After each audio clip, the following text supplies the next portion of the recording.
Hello friends, எல்லாருக்குமே doubt இருக்கும். Post ஆஃபீஸில் அக்கௌண்ட் ஓப்பன் பண்ணியிருக்கேன். ஸோ எனக்கு யூபிஐ, அதாவது ஜிபே, ஃபோன்பே, பேடிஎம்லேருந்து போஸ்ட் ஆஃபீஸ் அக்கௌண்ட்டுக்கு ட்ரான்சாக்ஷன் பண்ண முடியுமா அப்படின்னு ஒரு டவுட் உங்கள் எல்லாருக்குமே இருக்கும். கண்டிப்பாக பண்ணலாம். ஸோ அது எப்படின்னு தான் நம்ம இப்போ பார்க்க போகிறோம்.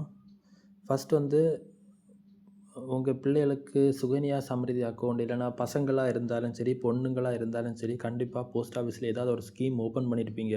இப்போ நான் ஃபார் எக்ஸாம்பிள் சொல்கிறேன். நான் வந்து மேரீட், எனக்கு ஒரு பிள்ளை இருக்கா. அப்போது அவளுக்கு பேரில் ஒரு சுகன்யா சம்ரிதி அக்கௌண்ட் நான் இப்போ ஓப்பன் பண்ண போகிறேன். ஓகேவா?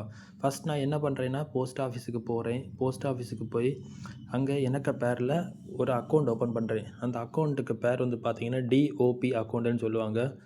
ஸோ அது வந்து இன்னொரு நேம் இருக்குது.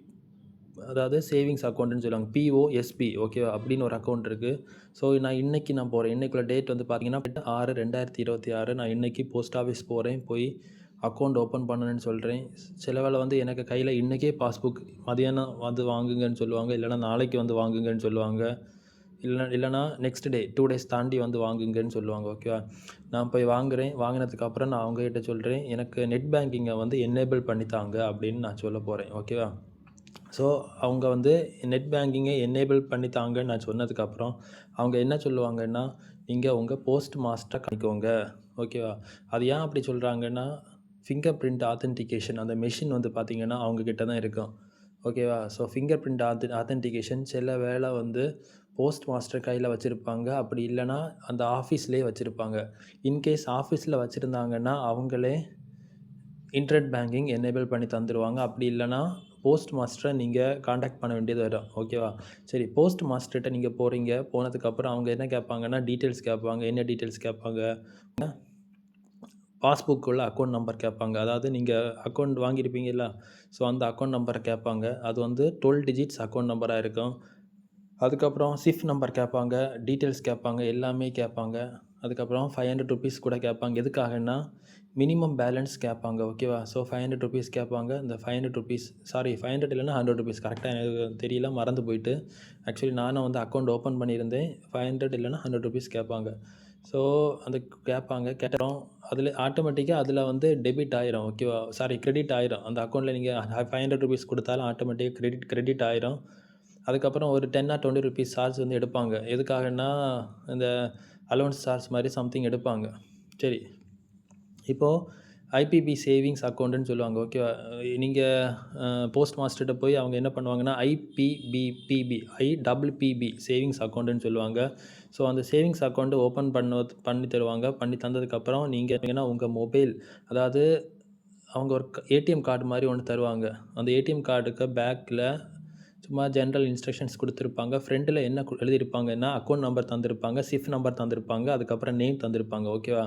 அது யாருக்குதுன்னா, உங்களுக்குள்ள ஏடிஎம் கார்டு. அந்த ஏடிஎம் கார்டை வச்சு நீங்கள் என்ன பண்ணலான்னா, ட்ரான்சாக்ஷன் பண்ணுறதுக்காக, ஓகேவா? ஜிபே, ஃபோன்பே, அதுக்கப்புறம் வேறு ட்ரான்சாக்ஷன் பண்ணுறதுக்கு தான் நீங்கள் அதை யூஸ் பண்ண முடியும். உங்களால் பைசா எடுக்க முடியாது அந்த ஏடிஎம் கார்டு வச்சு. அதில் வந்து ஹேண்ட் ரிட்டனில் தான் எழுதியிருப்பாங்க. அக்கௌண்ட் நம்பருன்னு ஒரு காலம் இருக்கும். அதில் பிளாங்காக இருக்கும். ஸோ உங்கள் அக்கௌண்ட் நம்பர் அவங்க ஹேண்ட் ரிட்டனில் எழுதி தருவாங்க. சிஃப் நம்பர் வந்து 10 டிஜிட்ஸில் இருக்கும். அக்கௌண்ட் நம்பரும் 12 டிஜிட்ஸில் இருக்கும். ஓகேவா? ஸோ ஏடிஎம் கார்டு வந்து உங்கள் கையில் தருவாங்க. அந்த ஏடிஎம் கார்டு கையில் தந்ததுக்கப்புறம் நீங்கள் என்ன பண்ணலான்னா, ப்ளே ஸ்டோரில் போங்க. போய் ஐபிபிபி மொபைல் பேங்கிங் ஆப்புன்னு ஒன்று இருக்குது. ஓகேவா? ஸோ அதை டவுன்லோட் பண்ணி எடுத்துக்கோங்க. டவுன்லோட் பண்ணி எடுத்து ப்ளே ஸ்டோர்லேருந்து டவுன்லோட் பண்ணி எடுத்து இன்ஸ்டால் பண்ணிங்கன்னா, உங்கள் காண்டாக்ட் நம்பரை கொடுத்து நீங்கள் லாகின் பண்ணுங்கள். ஓடிபி ஜென்ரேட் ஆகும். ஓடிபி ஜென்ரேட் ஆனதுக்கப்புறம் ஒரு செக்யூரிட்டி கொஸ்டின்ஸ், அதாவது நீங்கள் எந்த ஸ்கூலில் படிச்சீங்க, உங்கள் ஃப்ரெண்ட் யார், உங்களுக்கு பிடிச்ச ஃபேவரட் ஃபுட் யார், ஸோ அந்த கொஸ்டினை வந்து நீங்கள் கண்டிப்பாக மறக்கவே கூடாது. நீங்கள் டைப் பண்ணதுக்கப்புறம் ஸ்க்ரீன்ஷாட் எடுத்து வச்சுக்கோங்க. கண்டிப்பாக 3 month once or 6 month once அது வந்து பாஸ்வேர்டு, அதாவது பின், அதாவது நீங்கள் ஓப்பன் பண்ணதுக்கப்புறம் இன்டர்நெட் பேங்கிங், அதுக்கப்புறம் ஜிபே, ஃபோன்பேயில் எல்லாமே நீங்கள் பின் போட்டு வச்சுருப்பீங்களா, அதே மாதிரி பின் கேட்கும். ஓகேவா? ஸோ இது வந்து automatically 3 month once or 6 month once வந்து இது வந்து ரினியூ பண்ணிகிட்டே இருக்கணும் நம்ம. ஓகேவா? ஸோ கண்டிப்பாக அந்த செக்யூரிட்டி கொஸ்டின்ஸை நீங்கள் மறக்காதீங்க. அதை ஸ்க்ரீன்ஷாட் எடுத்து வச்சுக்கோங்க. செக்யூரிட்டி கொஸ்டின்ஸை டைப் பண்ணுங்கள். பண்ணதுக்கப்புறம் உங்களுக்கு உள்ளாடி போயிடும். ஓகேவா? ஸோ உங்கள் பேஜுக்குள்ளாடி போயிடும். உங்கள் அக்கௌண்ட் க்ரியேட் ஆயிரும். ஸோ அந்த அக்கௌண்ட்டுக்குள்ளாடி வந்து 2 அக்கௌண்ட் இருக்கும். ஒன்று வந்து என்ன அக்கௌண்ட்டு, நீங்கள் வந்து போஸ்ட் ஆஃபீஸ் போஸ்ட் மாஸ்டர் கிட்ட இருந்து ஒரு ஏடிஎம் கார்டு மாதிரி தந்தாங்கல்ல, அந்த அக்கௌண்ட் இருக்கும். ப்ளஸ் அதாவது நீங்கள் போஸ்ட் ஆஃபீஸில் போய் ஒரு பாஸ்புக் தந்தாங்களா? ஸோ அப்படி 2 அக்கவுண்ட் உங்கள் கையில இருக்கும். ஸோ இப்போ நம்ம என்ன பண்ண போறோம்னா, உங்க பேர்ல இருந்து உங்க பிள்ளைக்கு அக்கவுண்ட்டுக்கு நீங்க அமௌண்ட் அனுப்ப போறீங்க. சரியா? ஸோ அதுக்கு என்ன பண்ண போறீங்கன்னா, போஸ்ட் ஆஃபீஸ் மை சர்வீஸ்ன்னு போங்க. மை சர்வீஸ்ல போனதுக்கப்புறம் போஸ்ட் ஆஃபீஸ் சர்வீஸ்ன்னு சொல்லிட்டு ஒண்ணு இருக்கும்.